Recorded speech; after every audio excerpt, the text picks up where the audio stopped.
Bonjour, donc il s'agit de résoudre cette équation différentielle y' égale ay où a est un réel donné. Et il y en a une autre, c'est y' égale ay plus b. Donc on va commencer par celle-ci.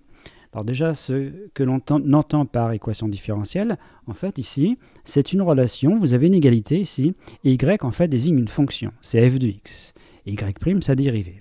Donc vous avez une relation entre une fonction et sa dérivée, éventuellement les dérivées successives. Et vous voulez trouver toutes les fonctions qui vérifient cette relation et également sur quel intervalle, le plus grand possible, ces solutions sont valides. On remarque ici que si on prend a égale 0, y' égale 0, donc ça veut dire les fonctions dont la dérivée est nulle, eh bien l'ensemble de ces solutions sont exactement les fonctions constantes, y égale constante. Alors on va procéder en deux temps. Donc dans un premier temps, on va déjà trouver des solutions de cette équation différentielle. Alors une solution qui semble assez simple à déterminer, c'est cette fonction-là. Donc cette fonction, si je prends f de x égale exponentielle de ax, elle est solution de cette équation différentielle. En effet, si je fais f' de x, la dérivée d'exponentielle de ax, c'est a exponentielle de ax. Alors je vous rappelle, vous avez une formule qui donne la dérivée en général de g de mx plus p, c'est mg' de mx plus p. Donc en appliquant cette formule à cette fonction, on obtient ça comme dérivée, et ça donne bien ici a f de x. Donc déjà, on a une première fonction, solution de cette équation différentielle, une solution qui est sur R, définie et dérivable sur R. Ensuite, on peut donc constater que si on rajoute ici un coefficient k, un coefficient multiplicateur k devant f, donc c'est une constante ici réelle quelconque, donc quand on dérive, eh bien ça va me donner ceci. Et vous remarquez que c'est toujours a f de x. Autrement dit, en prenant maintenant les fonctions de cette forme-là, f de x égale k exponentielle de ax pour k réel quelconque, eh bien ces fonctions sont également solutions de cette équation différentielle. Donc déjà, ce qu'on a trouvé, on a trouvé un ensemble de solutions. Il y a des fonctions, donc on pourrait noter que l'ensemble de ces fonctions, quand k décrit R, eh bien, sont donc des solutions de l'équation différentielle, ici y' égale y. Donc la question, c'est de savoir si ce sont les seuls. Pour cela, on va faire ce qu'on appelle une réciproque. Alors la réciproque consiste à dire cette fois-ci, je prends une fonction f qui est solution de cette équation différentielle, c'est-à-dire pour tout x dans R, f' de x égale a fois f de x, et on va essayer de voir quelle est l'allure de cette fonction. Bon, en fait, on va démontrer que une fonction ici solution est bien de la forme k exponentielle de ax. Donc on va le faire. Donc je considère cette fonction solution de 1, solution de l'équation différentielle 1, et quelle est disons, l'allure, entre guillemets, de cette fonction. Quel genre de fonction obtient-on?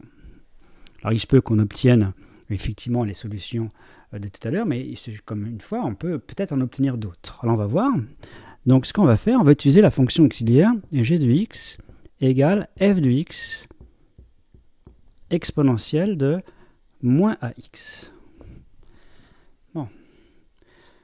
Alors c'est une fonction donc auxiliaire, elle est donc dérivable sur R puisque f et celle-ci sont deux fonctions dérivables, donc le produit de fonctions dérivables, c'est une fonction dérivable. Donc si je dérive g', alors on l'a déjà fait plusieurs fois, ça donne f'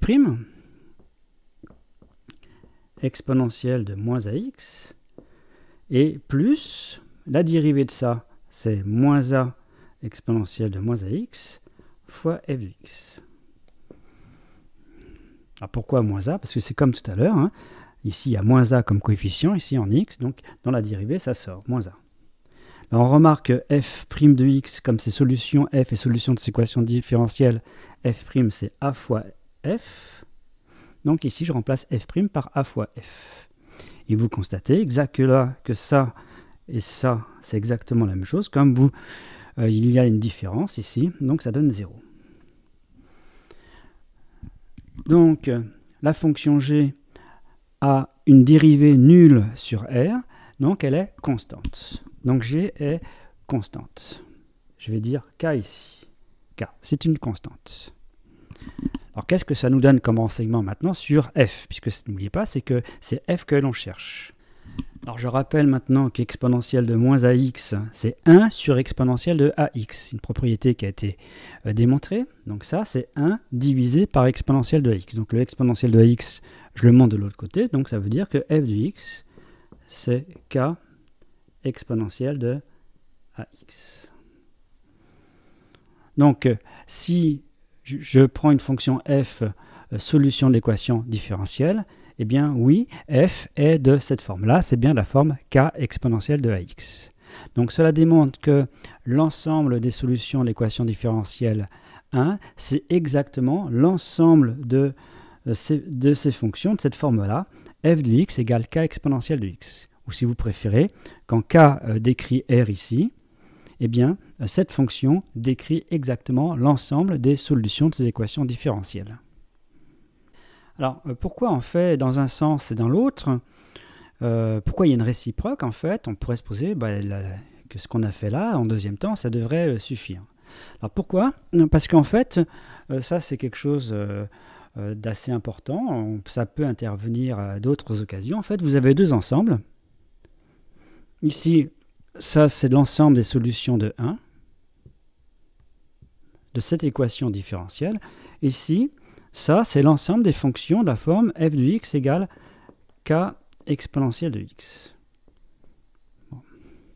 Et vous voulez démontrer que ces deux ensembles sont égaux. Donc, ce sont des ensembles de fonctions. Alors, en mathématiques, pour démontrer que deux ensembles sont égaux, vous devez démontrer la double inclusion.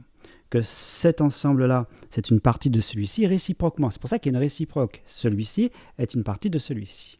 Alors, qu'est-ce que ça veut dire que cet ensemble, c'est une partie de celui-ci? C'est-à-dire que tout élément ici est un élément d'ici. Alors, qu'est-ce que ça veut dire? Ça veut dire qu'une fonction, quand je mets égal ici, il s'agit d'ensemble, hein, une fonction de ce type-là est bien solution de l'équation 1. Et bien ça, c'est ce qu'on a fait dans la première partie. On a bien démontré cette inclusion. Toute fonction de cette forme-là est solution de 1. Et maintenant, l'autre inclusion, c'est de dire que toute solution de l'équation différentielle 1 est de cette forme-là, c'est-à-dire est dans cet ensemble-là. Donc c'est l'autre inclusion. Et ça, c'est exactement ce qu'on a fait dans la deuxième partie. Donc pourquoi il y a deux parties ici dans la démonstration? Parce qu'en fait, il y a une double inclusion pour démontrer l'égalité de ces deux ensembles. Alors maintenant, on va faire y' égale ay plus b, où a et b sont deux réelles données. Alors, encore une fois, y désigne une fonction. Et on cherche donc les fonctions, toutes les solutions vérifiant ça. Alors si a égale 0, ça fait y' égale b. Donc dire que y' égale b, ça veut dire que y, c'est de la forme bx plus constante. C'est une fonction affine, bx plus constante. Donc on va ici supposer a non nul. Et donc dans ce cas-là, on a y' égale ay plus b avec a non nul. Donc l'idée, c'est de mettre a en facteur. Ça fait a facteur de y plus b sur a. Puis on pose ça égal à grand y. On utilise une lettre intermédiaire, grand y. Et si je fais le calcul de y', ici, bah, y', c'est la dérivée de ça, donc c'est petit y', plus la dérivée de b sur a. Mais b sur a, c'est une constante. Donc c'est 0 la dérivée. Donc du coup, grand y', c'est petit y'. Donc ici, à la place de petit y', je prends grand y'. Donc on s'aperçoit qu'à la fin, donc cette équation est équivalente à celle-ci via ce changement de lettre, de variable.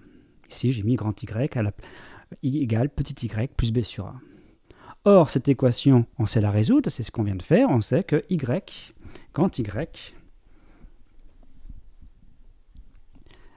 est de la forme, c'est-à-dire qu'il existe une constante réelle k telle que grand y égale k exponentielle de ax.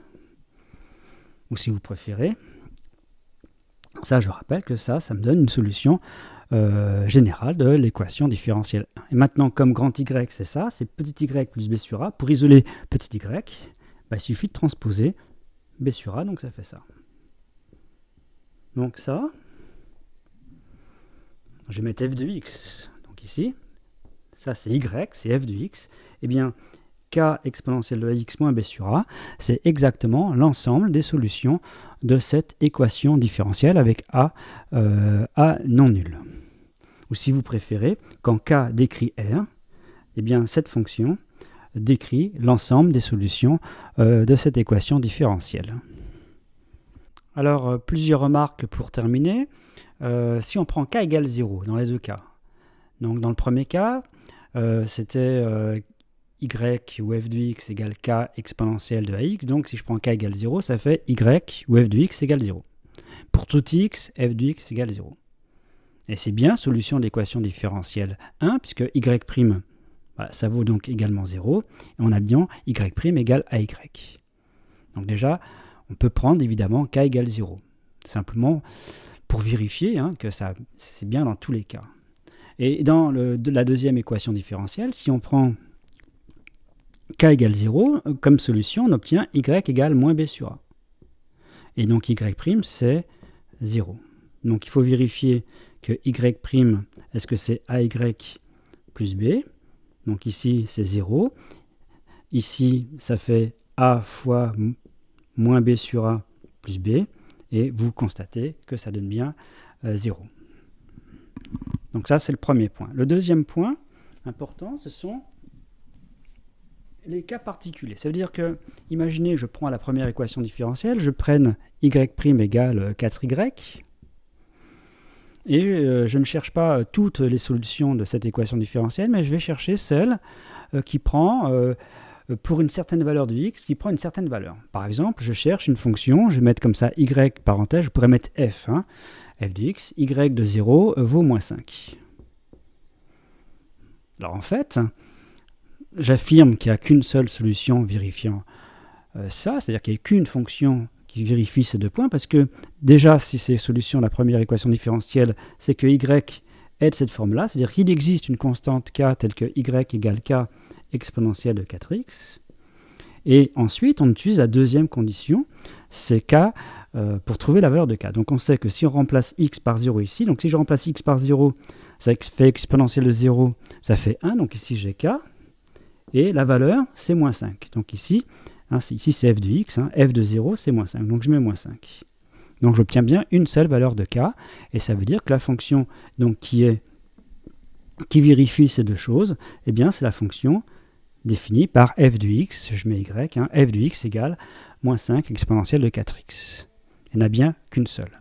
Donc en général, c'est ce qu'on appelle une condition particulière sur la fonction. Ça peut être une condition initiale, par exemple en physique, si c'est par exemple une vitesse, on connaît les conditions initiales à l'instant t égale 0.